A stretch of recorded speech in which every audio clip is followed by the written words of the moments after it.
Hello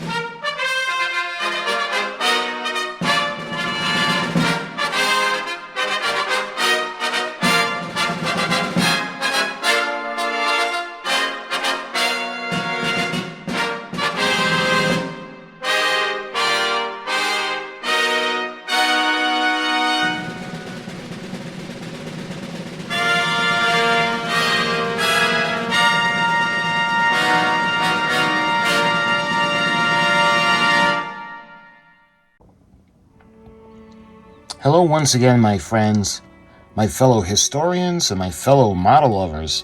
I'd like to welcome you to another video. In this video, we're going to be talking about Ironclads. Now, the kit you're looking at right now is by Atlantis. This is the Civil War Battle of the Ironclads, Monitor and the Merrimack. 2 ironclad ships included, and the diorama seascape base with the historical booklet.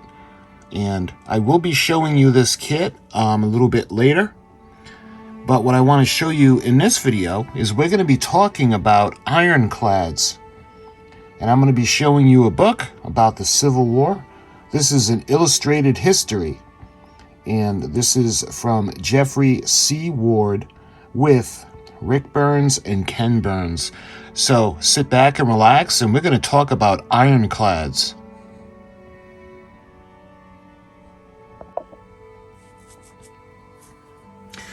Okay, so this is going to be a future project, a future build.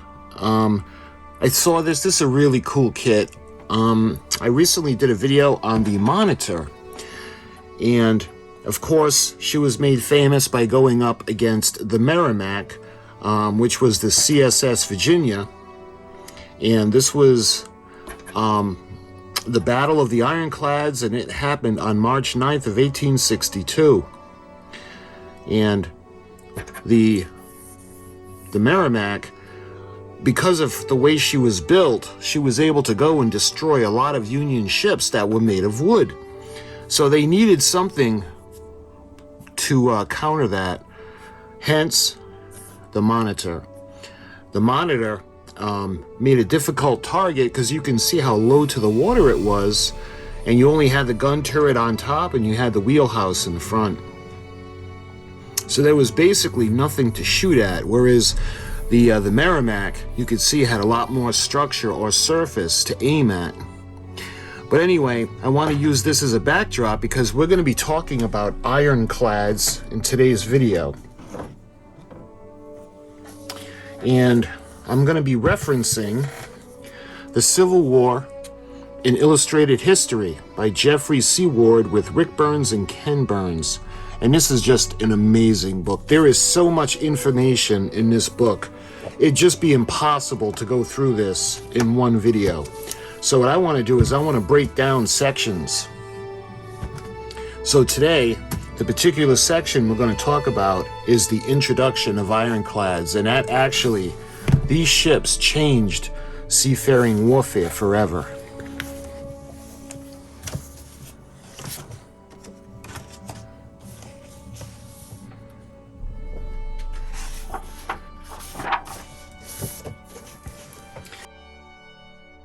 So as you see, Ulysses S. Grant in 1862. He habitually wears an expression, a soldier said, as if he had determined to drive his head through a brick wall and was about to do it. And looking at the other illustration, Federal sailors row for their lives after the apparently unstoppable Confederate ironclad Merrimack has crippled the 24-gun Federal sloop Cumberland off Hampton Roads, Virginia, and is about to turn her relentless attention to the Congress and Minnesota. Okay, so when it comes to ironclads, I regard the possession of an iron-armed ship as a matter of the first necessity, wrote the Confederate Secretary of the Navy, Stephen R. Mallory. the former United States Senator from Florida who have served before the war as a chairman of the Commission on Naval Affairs, and just 2 years earlier had confidently predicted the perpetuity of the Union. He would be the only member of the Confederate cabinet to serve in the same post until the end. The Confederacy began the war with no navy at all, but by the fall of 1861, Mallory was on the way to getting what he wanted, a small fleet of iron ships that could splinter wooden vessels at will and take on the whole Federal Navy. On the hull of the steam frigate Merrimac, scuttled when the Union abandoned Norfolk, Confederate engineers were bolting together iron plates, building a warship more powerful than anything the Union had.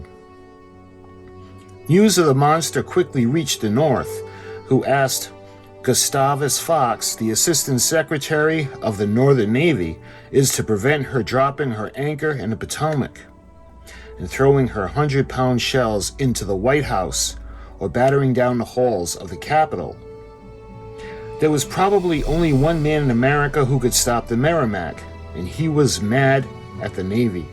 The Swedish-born inventor John Ericsson, proud, vain, cranky, brilliant, felt he had been cheated out of the payment for services to the fleet years before. But when Secretary of the Navy Gideon Welles begged him to do something to stop the Merrimac, he came up with the most original design in the history of naval architecture. His ship would have only 2 guns to the Merrimac's 10, but there would be mounted on a revolving turret. Despite the fact that Ericsson's vessel would be made entirely of iron, he assured a panicky Navy department, the sea shall ride over her, and she shall live in the water like a duck. Professional Navy men were unconvinced. Lincoln overruled them. All I can say, he told a friend, is what the girl said when she put her foot in the stocking. I think there's something in it. He and Wells were taking a chance. Ericsson was plagued with bad luck. During a public demonstration of his propeller-driven warship, the Princeton, in 1884, an experimental gun had blown up. This resulted in the killing of 6 people, including the Secretaries of State and the Navy. But on January 30th of 1862, Ericsson's revolutionary ship slid into Manhattan's East River. Just 101 days after he agreed to build her, he called his creation the Monitor. And there had never been anything like her. A single vessel contained 47 patented devices. It was an awful ship. Our hawsers were cast and loose and were put on our way, the midst of a terrible snowstorm. The paymaster remembered, we first ran to the New York side and then to the Brooklyn, so back and forth across the river, like a drunken man on a sidewalk. We found she could not answer her rudder at all. It was no better at sea. Freezing water spilled in, ventilators failed, the ship filled with gas, and the crew began to faint. But 400 miles off the coast of Virginia, the Merrimac was waiting. The Monitor kept limping south. Meanwhile, Saturday, March 8th was the wash day for the blockading Union fleet in Hampton Roads, and laundry was drying on the rigging of all the Union warships when the Confederate Merrimac came out to fight.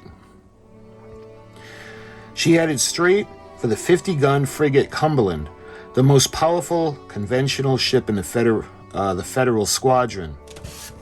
The Cumberland's pilot never forgot her approach. As she came plowing through the water, she looked like a huge, half-submerged crocodile. Her sides seemed of solid iron, except where the guns pointed out were narrow ports. At her prow, I could see the iron ram projecting straight forward. The Cumberland opened fire, but her shots bounced harmlessly off the Merrimac's side, like an India rubber ball.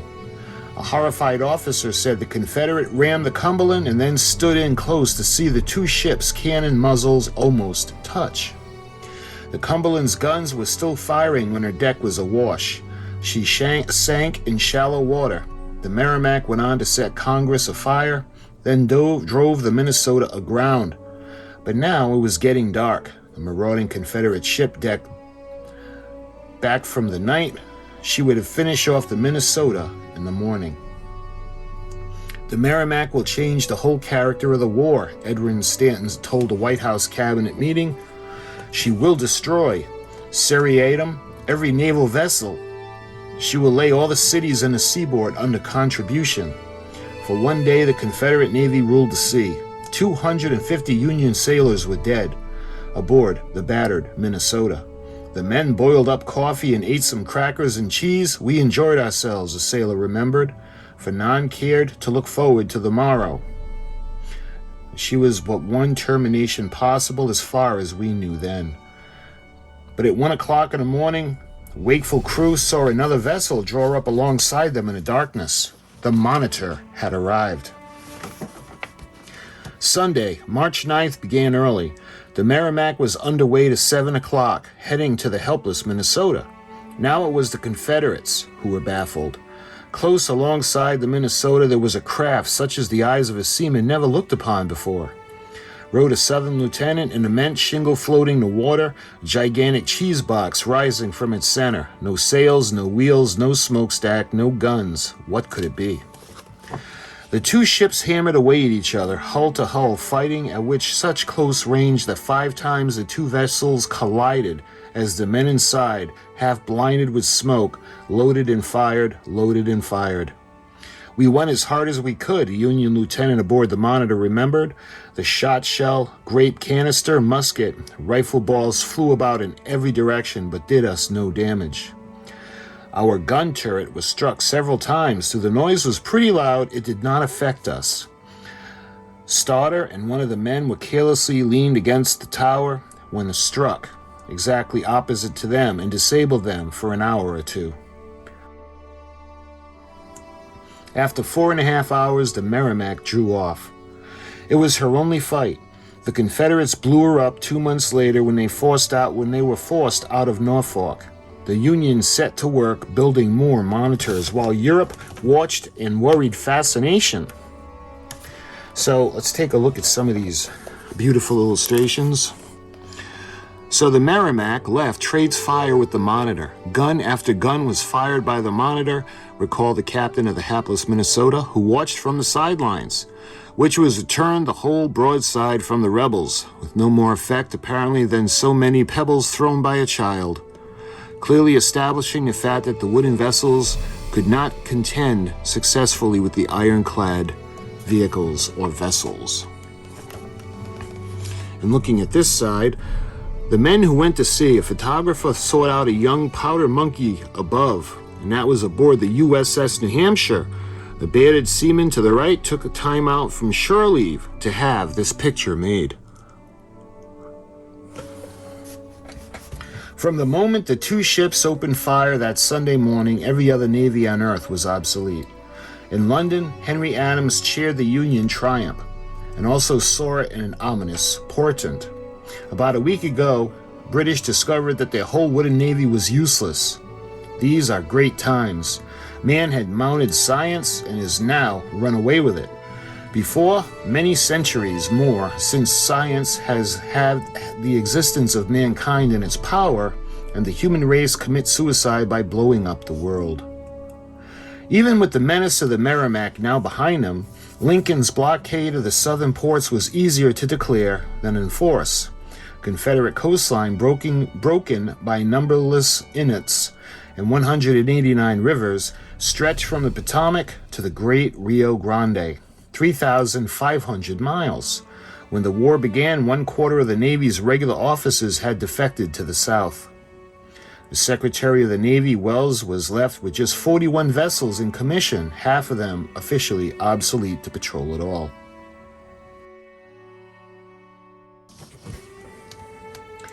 Life aboard ship was rugged and monotonous. An officer suggested that his mother would have some inkling to what the blockade duty was like if she would go on the roof on a hot summer day, talk to half a dozen degenerates, descend into the basement, drink tepid water full of iron rust, climb to the roof again and repeat the process until fagged out. Then go to bed with everything shut tight. Crews included old salts, immigrants who spoke no English, country boys who'd never seen the ocean before, let alone sailed on it, Blacks served at sea long before they were allowed to fight on land, but only in the lowest ranks. Each day was devoted to scrubbing, painting, drilling, repairing, coaling, target practice, day after day, week after week. Food was often so limited to 2 dishes, pickled beef and dogs bodied, dried peas boiled in a cloth. Too many weeks at sea produced a condition one naval surgeon called land sickness, a morbid longing to go ashore. Secessionist gospel held in the South that nothing to fear from the blockade. Neither the British nor the French economies could survive for that long without Southern cotton. Davis and his advisors believed one or more nations would surely intervene on behalf of the Confederacy. The cards were in our hands, said Charleston Mercury, and we intend to play them out to the bankruptcy of every cotton factory in Great Britain and France for the acknowledgement of our independence. And as Punch implied, there was a good many Brits who agreed. So this gentleman right here is Gideon Welles, Secretary of the Navy. And look at that beautiful vessel. The building of the Ironclads proceeded by trial and error. The USS Carondelet is one of the first so-called Pook turtles built by Samuel M. Pook. Outran rebel shelling during the struggle for Island Number 10 on the Mississippi. John Erickson himself built the USS Passaic to the right, who batter's torrent withstood heavy fire off Charleston in 1863. But the iron sheathing of the USS Galana proved too thin to stand up to rebel batteries on the James in July of 1862. Those are some amazing photos. Here's a pretty awesome photograph. Federal sailors, black and white, being entertained aboard the ironclad Hunchback. You can see the guy playing the banjo. So take a look at these photographs. The southern wharfs, like these at Charleston, photographed shortly after the war, were kept free of cotton by the Confederacy in hopes of encouraging foreign intervention. Keep every bale of cotton on the plantation. The Memphis Argus urged its readers, don't send a thread to New Orleans or Memphis until England and France have recognized the Confederacy. Not one thread. And it looks like a newspaper article above. C.S. Army, R.N. Andrews, J.B. Jackson, Albany, Florida. Terrible effects of the cotton famine in England. 250,000 people in one district out of work and living on charity. So that was the effects in the newspaper. Through the North we sympathize. It must not be forgotten that with the South we're stronger ties, which are composed of cotton, whereas our imports mount onto a sum of many figures, and where would be our calico without the toil of... Oh man, I'm not going to say that. To create still greater scarcity and to encourage Southern farmers to produce the food the North now denied them, the Confederates cut back on growing cotton and burned 2.5 million bales to keep it from falling into federal hands. A young Louisiana woman watched the conflagration on the docks at New Orleans. So on April 26th, we went this morning to see the cotton burning, a sight never before witnessed and probably never will again. Wagons, drays, everything that can be driven or rolled were loaded onto the bales and taken to burn on the commons. Negroes were running around, cutting them open, piling them up, and setting them afire. All were as busy as their salvation depended on disappointing the Yankees. Eventually, 400,000 British mill workers were driven from their jobs, starved of Southern cotton. When Union forces seized parts of the South Carolina coast, Plantation owners fled, leaving behind empty houses and thousands of slaves. Missionaries, teachers, and other volunteers soon arrived to help the newly liberated make their first adjustments to freedom. "We have come to do anti-slavery work," one teacher wrote. "We think if noble work, and we'll do it nobly." Although the war had not been waged against slavery, Secretary of State William Seward noted in the spring of 1862, yet the Armies act as an emancipation crusade. So, look at this amazing photograph. Federal ordnance meant for McClellan's army on the peninsula piles up at the ship near Yorktown. An Englishman who watched the Union fleet ferrymen and supplies for the invasion of Virginia pronounced it the stride of the giant. That's an amazing photograph. So I think that's it for the talk, the speaking of the ironclad ships. But this is an amazing, amazing book. It's packed full of information. I'm thinking of just doing like sections of the book, just like I did today, when it comes to different things, because it's just, there's so much information in here. Let me show you guys just taking a look at the index. So the contents, we have the introduction, the crossroads of our being. We got chapter 1, a house divided. Chapter 2, forever free. Chapter 3, universe, a battle. Chapter 4, most hallowed ground. Chapter 5, 1865, the better angles of our nature. The book is so thick, and in all of those vague descriptions, there's just so much information. That way there, I want to share this book with you because it's just amazing, but I think what I'll do is I'll do bits and pieces of different subjects, and we'll go through it, and I'll show it to you guys. But this, and incidentally, I have another book talking about the blockades and the ironclads, and I'll do another video on that book. But this one was for the Civil War, an illustrated history by Geoffrey C. Ward. And this is a really fantastic book. If you're a historian and you're curious about the Civil War, you can learn a lot from this book. So my friends, I thank you so much for watching, and until my next video, I'll talk to you guys soon.